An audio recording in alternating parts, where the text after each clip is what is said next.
tell Democrats to get in line because of of Republicans' action on Merrick Garland? I don't think you're actually going to even see a filibuster at this point. Well, obviously, the Republicans with the numbers need 8 judges to get to 60 votes. I think there's no question that Neil Gorsuch's record is so impressive. He'll have all 52 Republican votes. There's already 7 Democrats on record saying they think he should have an up or down vote. And I think that's something that's particularly easy after the Garland fight. You had Democratic senators claiming it was unconstitutional not to have hearings and a vote for a nominee. So they're put in a very awkward position. Has it stopped people like Chuck Schumer from saying, nonetheless, we're going to block this? But if they've gone out and said it's unconstitutional not to give them a vote, it's very hard for them to turn around. And a lot of the Democrats who have said they want to give a vote have cited that. There's a lot of dismay out there about the partisan nature of our moment, about Supreme Court nominations in particular, and how partisan those have become. Does that worry you that the Supreme Court is becoming another partisan branch of government? Well, it's been dismaying to see ever since really the nomination of Judge Bork in the 80s, the level of partisan rancor ratchet up every time. You saw very personal attacks, for example, against Justice Thomas, who's someone I clerked for and have a great deal of admiration and respect for. So I agree, it's a shame, especially when you see personal attacks being leveled.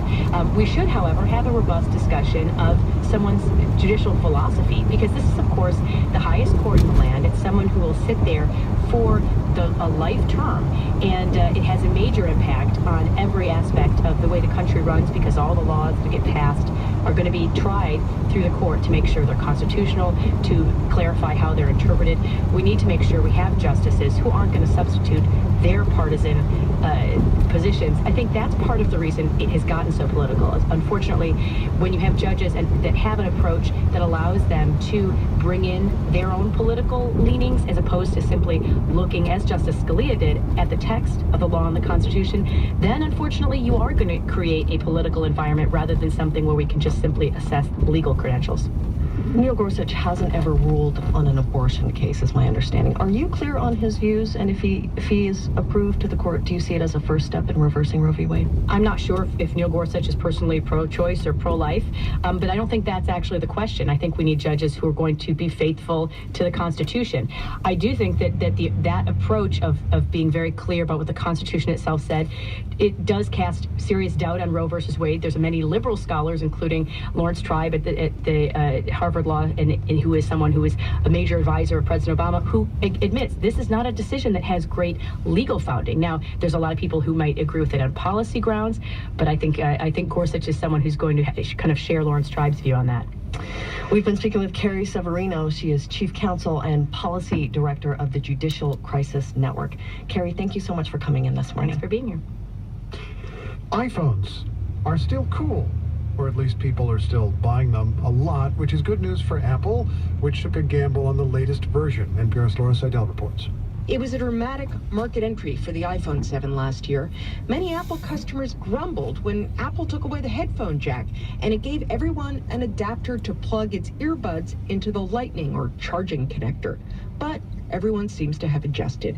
Apple sold 78 million iPhones over the holiday season, and in an earnings call, CEO Tim Cook implied they could have sold more of them if they'd had enough in stock, says Gartner analyst Brian Blau.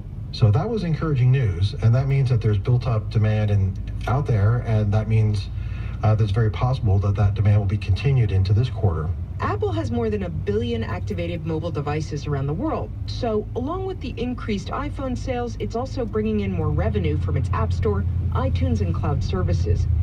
CEO Cook mentioned the current political climate in the U.S. in connection with future growth. He seems to feel it's likely Congress and the Trump administration will make it less pricey for Apple to bring billions of dollars back into the U.S. by decreasing the tax penalties. Apple is expected to move into creating original film and TV content, so Forrester analyst James McQuibby could imagine a way for Apple to spend that money. Perhaps investing in a major studio in the U.S. in such a way that you can start making original content right away. Having more of that money here locally to do that would be one way to spend that money. Earlier this week, Cook was less sanguine about the Trump administration. He criticized it for the executive order banning immigration from certain countries, which would affect some Apple employees. Laura Seidel, NPR News, San Francisco. At 7:41 on Wednesday, it's Morning Edition on your NPR station, News 88.7.